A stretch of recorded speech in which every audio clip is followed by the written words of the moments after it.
It is no measure of health to be well adjusted to a sick society. When you adjust to a society like ours that glorifies technology and is tuned out of nature, it is only natural for you, yourself, to end up the same, disconnected from yourself and disconnected from your own true nature. So let me acquaint you with yourself, your shadow. What is the shadow? So the shadow is everything that we deny about ourselves. The shadow is an archetype that consists of the sex and life instincts. The shadow exists as a part of the unconscious mind and is composed of repressed ideas, weaknesses, desires, instincts, and shortcomings. Shadow forms out of our attempts to adapt to cultural norms and expectations. Jung suggested that the shadow can appear in dreams or visions and may take a variety of forms. It might appear as a snake, a monster, a demon, a dragon, or some other dark, wild, or exotic figure. If we were to look closer into the shadow, we'll recognize that it is actually a part of us that we deny. It is the dark side of our personality, and it is also where a large majority of our potential lies. It is also what Naruto was facing at the waterfall of truth. Why? I mean, after all, they came kissing up to you like that. They were completely disgusting, weren't they? He looks just like me. And just as it is depicted in Naruto, the shadow is not pretty, but at the same time, if we do not get to know this person, we will remain subject to its influences and will not be able to actualize our whole potential. So in order for you to get to know the shadow, you need to understand exactly how it is created. And it is created through repression. The fact is that a lot of people don't know how much they repress themselves. And if we can start to look at the way that we condition ourselves to get into society and to be accepted by society, we'll notice just how much our shadow has been growing. For example, the conditioning that we undergo from our parents, from religion, from school, and just from our environment in general is something that can be very traumatic for a lot of children. It is actually due to the fact that the system that we currently live in judges people based on good and bad. Everything is dualistic, and this dualistic way of thinking causes separation. Separation from the good and the bad. It is a constant struggle to keep on accepting that which is good and keep on denying that which is bad. Being born into a world like this, you start to realize that this can be very traumatic for a child. For example, when he starts crying because something is bothering him. And the parent who has a conditioning that a man has to be strong will try to teach his boy that strong men don't cry. And so then the boy learns to numb himself from sadness and numb himself from drawing tears in order to satisfy his father and satisfy what the societal norm for being a man is. For me, while going through school, I played various roles, and I was a bully, and I was also bullied at times. Going through this was always based on what was good and what was bad, what was others' ideas of what was good and bad. Insecurities and internal struggles and traumas cause people to lash out at others in a very separative way. It is all about trying to push those that aren't with you away and bring those who are like you together. And this will, of course, bring a lot of separation. And if you were to look at the individual himself, who is constantly observing these patterns and constantly trying to be accepted into society, he will be forced to choose what it is that he will accept within himself. And this whole notion of acceptance leads the person to create a denser shadow, to push more of himself away from himself. You know, the person who wants to cry cannot cry anymore. Or the person who wants to get angry cannot be angry anymore. Or the person who wants to speak his truth cannot because of the criticism that he will receive. And so we are conditioned both in our minds and our body to push the shadow away. And this shadow, although it is ugly and it is what is not wanted to be accepted by society, is what will keep on influencing you. Because as the psychologists Carl Jung and Freud, the founders of psychology, talked about, the fact that repression does not lead to elimination. In fact, repression just keeps adding more momentum and energy behind the very things that you choose to not accept. And those who are admired the most and have the prettiest of exteriors might be the ones with the biggest shadows and most darkest secrets. So how does the shadow affect your life? Biggest way that it does for me is you live in an inauthentic life. When you don't acknowledge all of who you are, you will not be able to live a fulfilling life, because to be fulfilled means to live it fully, and you cannot be full unless you accept yourself fully. And those who walk around with their shadows are those who will be able to lie without a problem. It is very difficult to trust people who are not able to talk to you at a deeper level, those who do not allow themselves to express themselves in their most weirdest of ways. And the people who are okay with expressing themselves without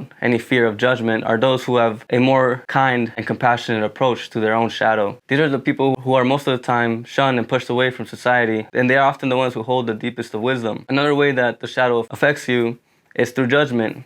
Whenever you're judging others, ask yourself whether that's a judgment that you are doing because that is an aspect of yourself that you don't accept. Another way that the shadow affects you, and I want you to understand this from a split personality kind of way, but if you were to see yourself as a fragmented being, then you will realize that there are aspects of yourself that are struggling to unite. They're trying to come together, right? And if you are doing something and yet hiding the other side of you in the darkness, that dark side will want to pull everything out. It will want to come out. And so there is a lot of anger and a lot of sadness within you when you are pushing your shadow away. And that is why in the episode of Naruto, you can see that his dark side was actually not just angry and sinister, but he had his reasons to be sinister.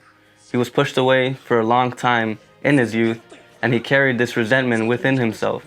And by showing this darkness to others, he felt like he was standing up for himself.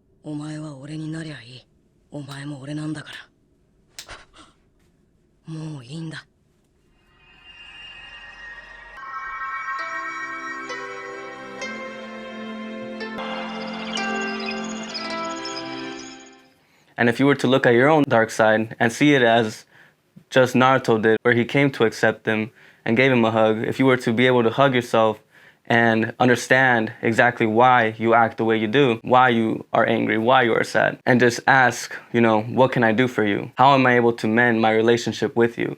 Because this is what you're basically doing when you're getting to know the shadow. You're getting to know yourself, and you're getting to know an aspect of yourself that you yourself have pushed away. It is a part that you have shunned for a long time, and it carries a lot of anger and resentment. But in the end, it still wants to be loved, and it still wants to be cared for, and it still wants to be a part of you.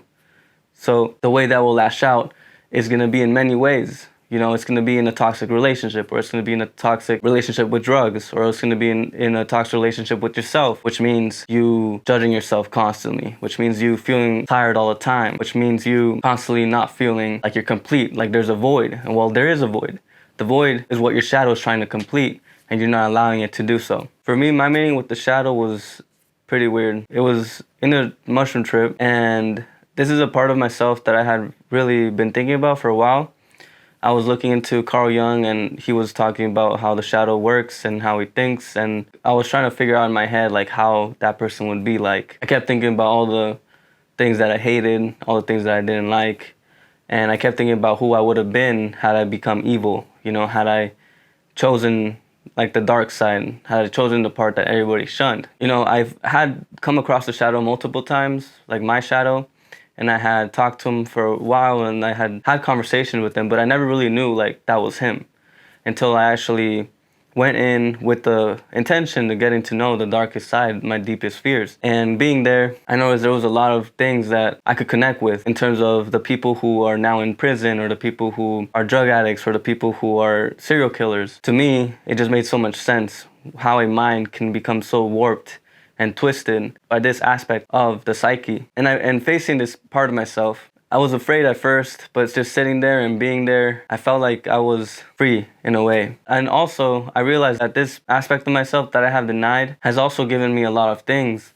Even though I had shunned it away a lot of times, there were times where he would come up and he would help me out. And it would be like in my dance, or it would be in my writing, it would be in a lot of the creative expressions that I had undergone. There's so much potential within this person.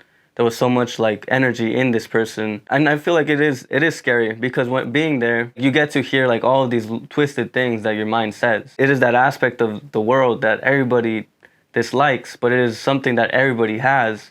And going through this experience, this trip, and then just getting and journaling and understanding who I am, I realized that I can be just anybody else in this world. Like, there is no difference between me and then the person who is in jail, or there's no difference in me and the addict. I feel like if I were to have made a series of different decisions, then I would be in that same place. And I think knowing that this shadow is what causes all of these things, that it is the denial of this shadow and the shunning of it that causes all the evil that people supposedly are trying to push away. And knowing this, I feel like I didn't want to deny it anymore. I wanted to express it. I feel like in the moment it's scary, but I think it's also something that we all need. By us getting to know this part of ourselves, we're becoming the people that we needed when we were children, when we were growing up and going through this conditioning. All of our ideas of right and wrong become erased, and we just live in this state of just pure presence and pure acceptance of like what comes and like who I am, who you are. And I think it's something that is beautiful. It's like beauty in the madness. That's what people talk about. That's what people refer to. Like there's beauty in the madness, and there's like beauty in the chaos. And this chaotic part of yourself, this messy part of yourself, this ugly part of yourself is meant to be embraced, because that's what's going to give you the ability to just be creative and be